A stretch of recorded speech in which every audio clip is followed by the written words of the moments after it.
आपने video first और second part 1 का देखा होगा, समझा भी होगा। आज हम पार्ट 2 की ओर चल रहे हैं और पार्ट 2 का अनुवाद आज हमें पढ़ना है। पार्ट 2 बिलस्यवाणी न कदापि में श्रुता। यह एक कहानी है। इसका अनुवाद हमें पढ़ना है, समझना है, क्योंकि पाठ के अनुवाद से ही प्रश्न उत्तर हमें आएंगे। तो इसे अच्छी तरह से समझना है आपको।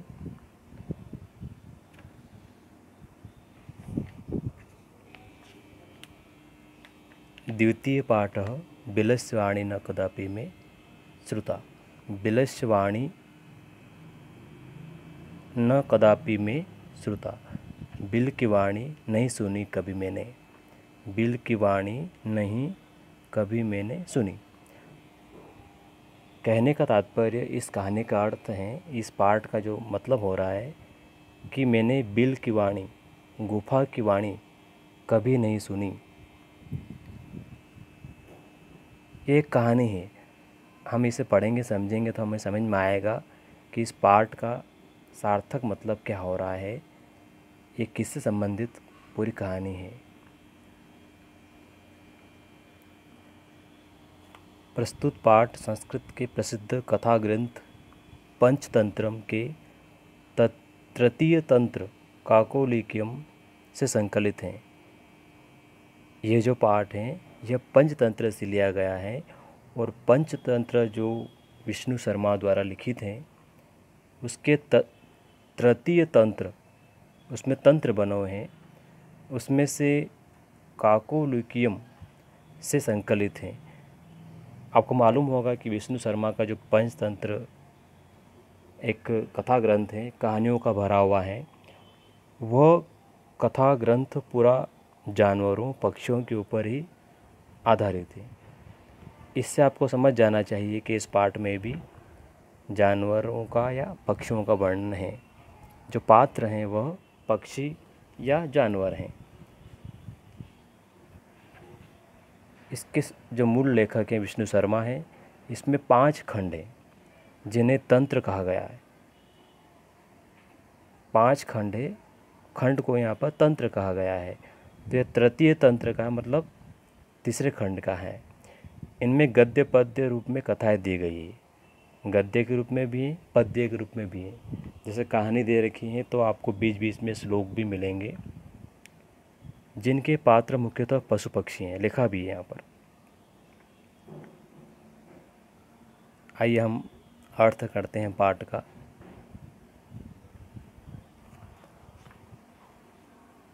कस्मिंचित् वने खरन खर नाम सिंह प्रतिवसति स्म।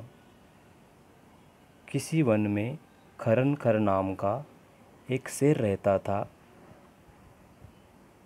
कस्मिंचित् मतलब किसी वन में। खरन खर एक शेर का नाम है। किसी वन में खरन खर नाम का एक शेर रहता था। सह कदाचित इतस्ततः परिभ्रमण क्षुधार्थः न किश्चिदपि आहारं प्राप्तवान। वह किसी समय इधर उधर घूम रहा।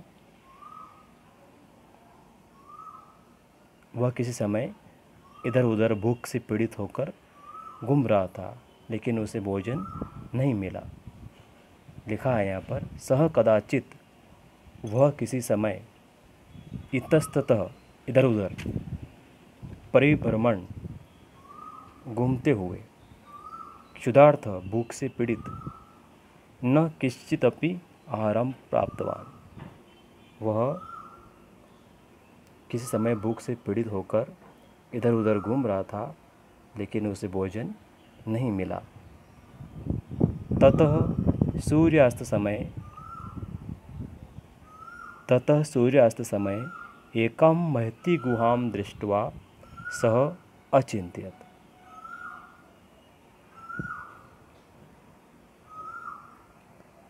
इसके बाद सूर्य अस्त के समय एक बड़ी गुफा को देखकर वह सोचता है उसके बाद क्या करता है वो, सूर्यास्त के समय एक बड़ी गुफा को देखकर सोचता है, नूनम एतस्यां गुहायां रात्रौ कोऽपि जीवः आगच्छति।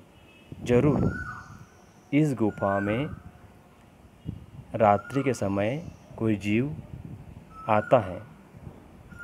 अतः अत्रैव निगूढो भूत्वा तिष्ठामि। निगूढो मतलब छिपकर, तिष्ठामि मतलब बैठ जाता हूँ।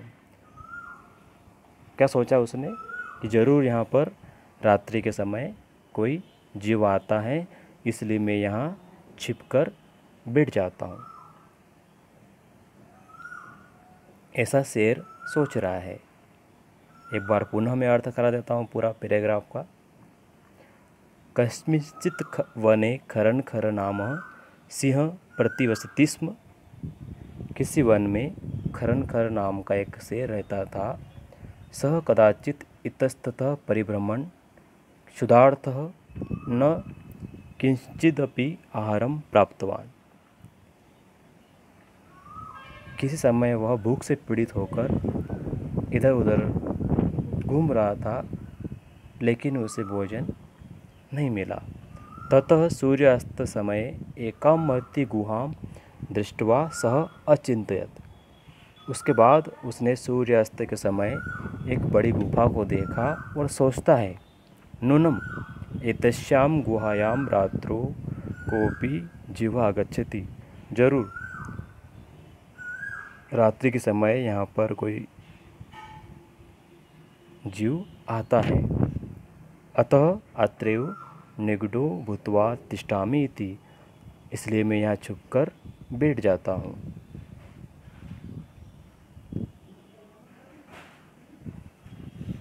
एतस्मिन् अंतरे गुहाया स्वामी दधिपुच्छ नामकः श्रृंगालः समागच्छः।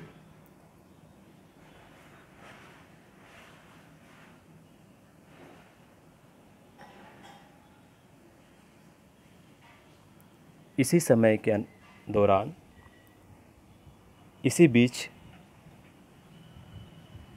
गुहाया स्वामी, गुफा का स्वामी दधिपुच्छ नाम का एक श्रृंगाल है।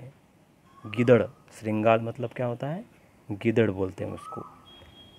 इसी बीच गुफा का स्वामी जो है, वो जो बील है ना, उस बील का स्वामी है, उसका नाम है दधिपुच्छ। और शेर का नाम क्या था, खरन खरह। इसी बीच गुफा का स्वामी दधिपुच्छ वहाँ आ जाता है। सह च यावत् पश्यति तावत् सिंह पदति गुहायां प्रविष्टा दृश्यते। जब वो गुफा का स्वामी जो है, श्रृंगाल जो है, गिदड़ जो है, वह आता है और देखता है, तो वो जहाँ तक देखता है वहाँ तक उसे शेर के पाँव के चिन्ह दिखाई देते हैं। गुफा के अंदर जाते हुए उसे शेर के पाँव के चिन्ह दिखाई देते हैं। न च बहिरागता, अंदर जाते हुए जो पाँव के निशान है वो दिखाई दे रहे हैं, लेकिन बाहर आते हुए जो पाँव के निशान है वो दिखाई नहीं दे रहे हैं। श्रृंगालः अचिंत्यत। उस गिदड़ ने सोचा, ओह विनिष्टोस्मि, अरे मैं तो मारा गया। बीले सिंह अस्तिति तर्कयामि। और बोलता है वो कि बील में शेर हैं, ऐसा मेरा तर्क है। तत् किम करवाणी, अब मैं क्या करूं। पुनः एक बार मैं पढ़ा रहा हूँ आपको, ध्यान देंगे। एतस्मिन् अंतरे, इसी बीच गुहाया स्वामी, गुफा का स्वामी दधिपुच्छ है, उसका नाम है दधिपुच्छ। श्रृंगाल मतलब गिदड़। इसी बीच गुफा का स्वामी दधिपुच्छ नाम का एक श्रृंगाल है, गिदड़ है, वह आता है और वह देखता है, यावत् पश्यति तावत् सिंह पदति गुहायां प्रविष्टा दृश्यते। वो जहाँ तक देखता है उसे वहाँ तक शेर के पाँव के निशान गुफा में प्रवेश करते हुए दिखाई देते हैं, लेकिन बाहर आते हुए उसे दिखाई नहीं देते। श्रृंगालः अचिंत्यत। गिदड़ ने सोचा, अहो विनष्टोऽस्मि, अरे मैं तो मारा गया।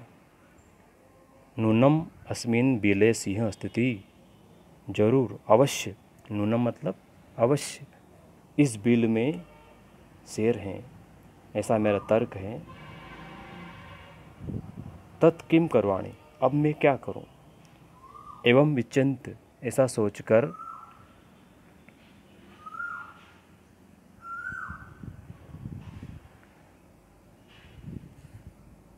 दुरस्तः रव कर्तुमारब्ध, ऐसा सोचकर वह दूर से ही आवाज़ करने लगता है। भो बिल, अरे बिल, भो बिल, अरे बिल, किम न स्मरसि, क्या तुम्हें याद नहीं है। यन्मया त्वया सह समयः कृतोऽस्ति, मैंने तुम्हारे साथ एक समझौता किया था।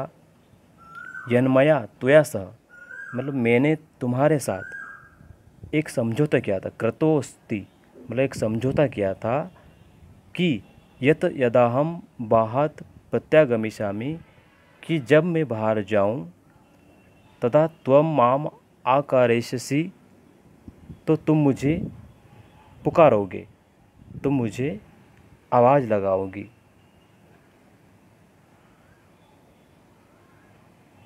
मतलब वो गीदड़ जो है, वो श्रृंगाल जो है गुफा का मालिक, वह चिंता करता है और दूर जाकर आवाज़ लगाता है और क्या कहता है वो, अरे बिल, अरे बिल, किम न स्मरसि, क्या तुम्हें याद नहीं है। मतलब गुफा को बोल रहे हैं, है ना। अरे गुफा, क्या तुम्हें याद नहीं है। यन्मया त्वया सह समयः कृतोऽस्ति, यद यदाहम बाहत प्रत्यागमिष्यामि तदा त्वं माम आकारेष्यसि। वो श्रृंगाल जो है, गिदड़ जो है, वह दूर जाकर आवाज़ लगा रहा है कि हे गुफा, हे गुफा, क्या तुम्हें याद नहीं है कि मैंने तुम्हारे साथ एक समझौता किया था कि यद यदाहम, कि जब भी मैं बाहर जाऊं और पुनः लौटूं तब मुझे तुम आवाज़ लगाओगी। यदि त्वं माम न आहेसि, यदि त्वं माम न आहेसि तही अहम द्वितीय बिल यास्यामि, अगर तुम मुझे आवाज़ नहीं लगाओगी तो मैं दूसरे बिल में, किसी और बिल में या किसी और गुफा में मैं चला जाऊंगा। ऐसा उनका समझौता था आपस में।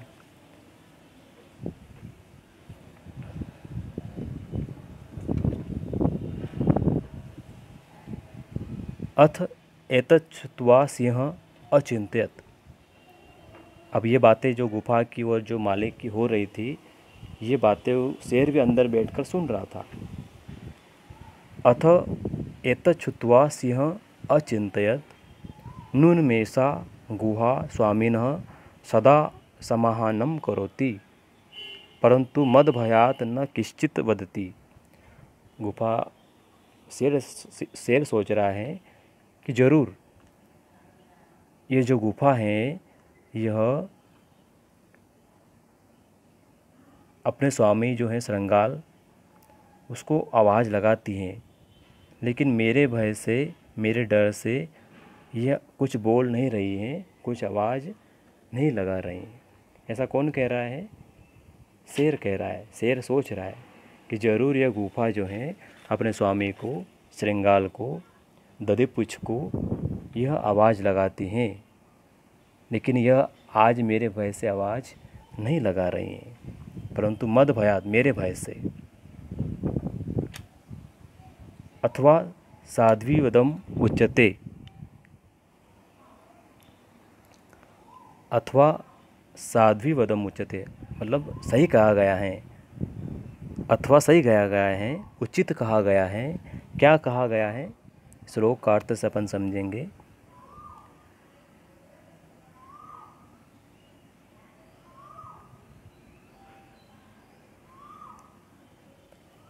भय संस्त्र मनसां हस्तपादादिका क्रियाः प्रवर्तन्ते न वाणी च वेफुतुश्चाधिको भवेत्।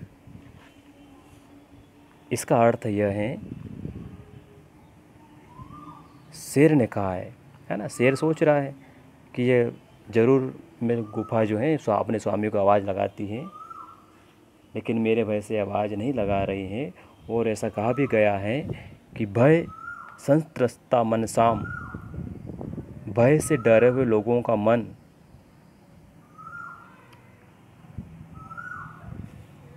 भय से डरे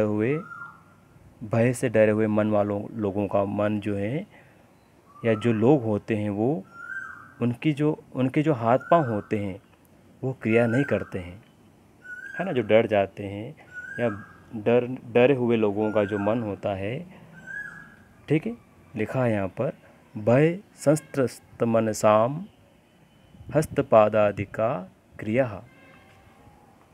भय से डरे हुए मन वालों लोगों का, भय से डरे हुए मन वालों लोगों का, कौन लोग? भय से डरे हुए मन वाले लोगों का या लोगों के हाथ पैर काम नहीं करते हैं, क्रिया नहीं करते हैं। क्यों? क्योंकि उनके अंदर डर है, और जिसके अंदर डर आ जाता है उसके हाथ पांव काम करना बंद कर देते हैं। प्रवर्तन्ते न, है ना, मतलब उनके जो क्रिया नहीं करते हैं। न वाणी, उनकी वाणी भी अधिक कांपती है। और ऐसा भी कहा गया है वेफतु शाधिको भवेत। वेफतु मतलब कंपन करती है, वाणी मतलब उनकी आवाज़ अधिक, है ना। तो क्या कहा शेर ने कि उचित कहा गया है कि भय से डरे हुए मन वाले लोगों का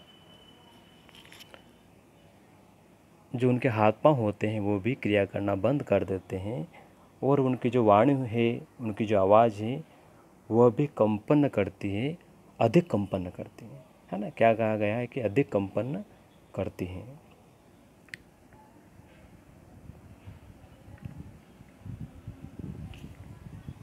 तद अहम अस्य आहनम करोमि, तद अहम अस्य आहनम करोमि एव सह बिले प्रविश्य में भोजम भविष्यति, है ना। अब वो शेर क्या कह रहा है, तो मैं इसे पुकारता हूँ। इसे मतलब किसे?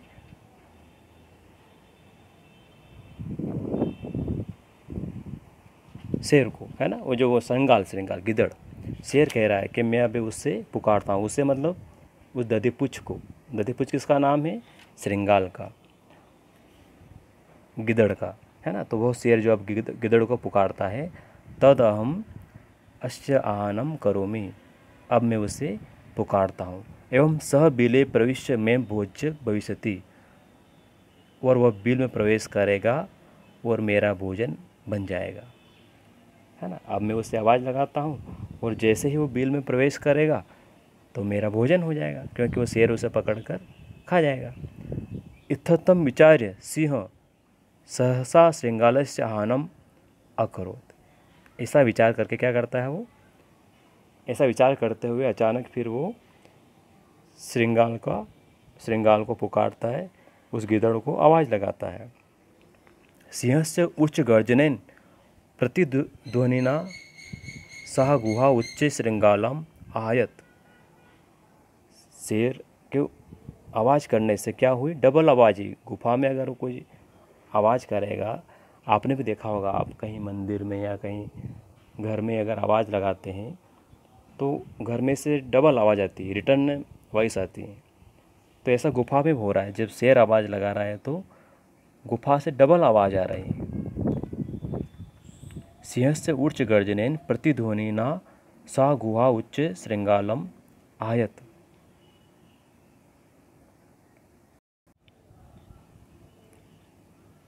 सिंहस्य उच्च गर्जनेन प्रतिध्वनिना सह गुहा उच्च श्रृंगालम आयत। शेर आवाज़ लगा रहा था तो गुफा भी आवाज़ लगा रही थी, क्योंकि शेर की आवाज़ से गुफा की आवाज़ भी हो रही थी, डबल आवाज़ आ रही थी।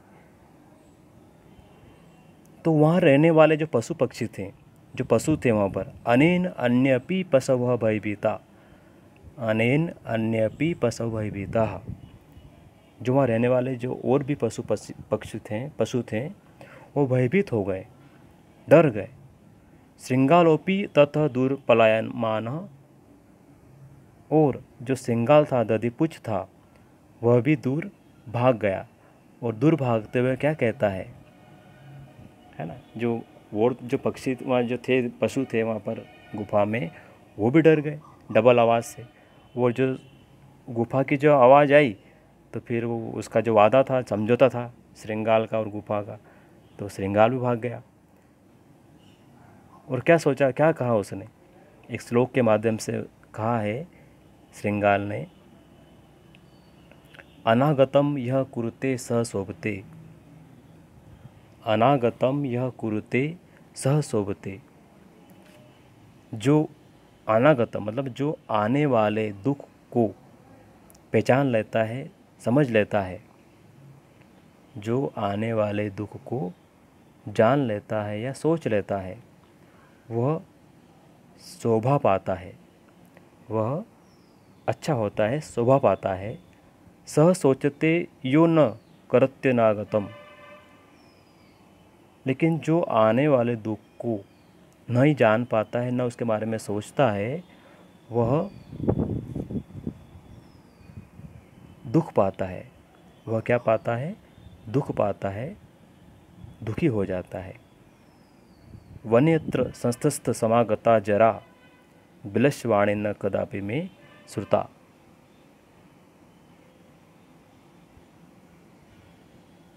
अब शेर के बारे में 2 लाइन लिखी हुई नीचे कि वन में रहते हुए वन्यत्र संस्थस्य समागता जरा, मुझे वन में रहते हुए बुढ़ापा आ गया, मेरा पूरा जीवन बीत गया, लेकिन मैंने बिल की वाणी कभी नहीं सुनी, है ना। शेर ने बिल की वाणी कभी नहीं सुनी। कौन कह रहा है ऐसा, शेर कह रहा है कि मुझे वन में रहते हुए कई साल हो गए, मेरा बुढ़ापा आ गया, लेकिन मैंने बिल की वाणी, गुफा की वाणी कभी नहीं सुनी। आइए एक बार अपन शब्दार्थ को भी पढ़ लेते हैं, उनके अर्थ को जान लेते हैं। शब्दार्थ आप पाठ के प्रारंभ में ही पढ़ना। पाठ का अनुवाद जब आप करते हो तो पाठ के पहले ही, अनुवाद करने के पहले ही शब्दार्थ पढ़ लें, ताकि पाठ का अनुवाद आपसे अच्छे से हो जाए। कस्मिंश्चित् किसी वन में, क्षुधार्तः भूख से व्याकुल, अंतरे बीच में, निगुडो भूत्वा छिपकर, सिंह पद पद्धति शेर के पैरों के चिन्ह, रवह शब्द आवाज़, रव किसको बोलते हैं, आवाज़ को बोलते हैं। यावत तावत जब तक तब तक, समय शर्त, समय का मतलब क्या होता है, शर्त। बाहतः बाहर से, यदि तही अगर तो, तदच्छुआ, मतलब इसको अगर अपन विग्रह करके भी पढ़ सकते हैं, अगर आपको एक साथ पढ़ना नहीं आए, जैसे यहाँ लिखा है,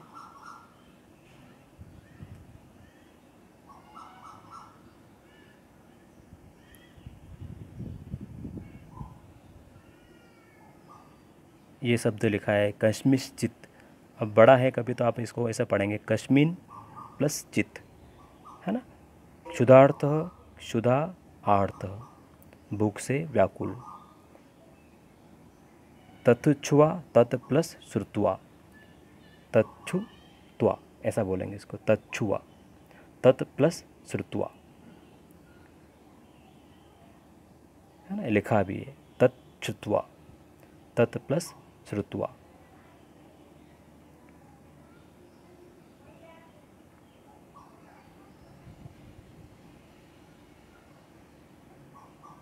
भय संस्त्र मनसाम, डरे हुए मन वालों का, हस्तपाद आदि का, हाथ पैर आदि से संबंधित। विग्रह करेंगे तो हस्तपाद प्लस आदि का, वेफतुह कंपन, भोज्यम भोजन योग्य, सहसा एकाएक, अनागतम आने वाले दुख को, आने वाले जो दुख रहता है उसको बोलते हैं अनागतम। सोचते चिंतन कर लेते हैं, चिंतन होता है, चिंतनी होता है।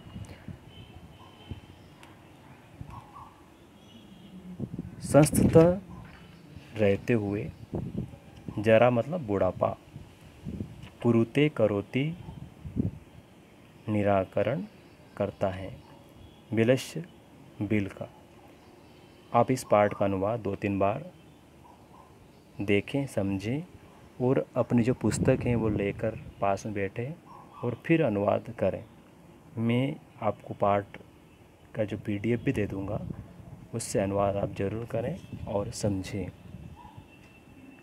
क्योंकि पाठ का अनुवाद से आपको प्रश्नोत्तर अच्छे से आ पाएंगे, आप प्रश्नोत्तर अच्छे से कर पाओगे।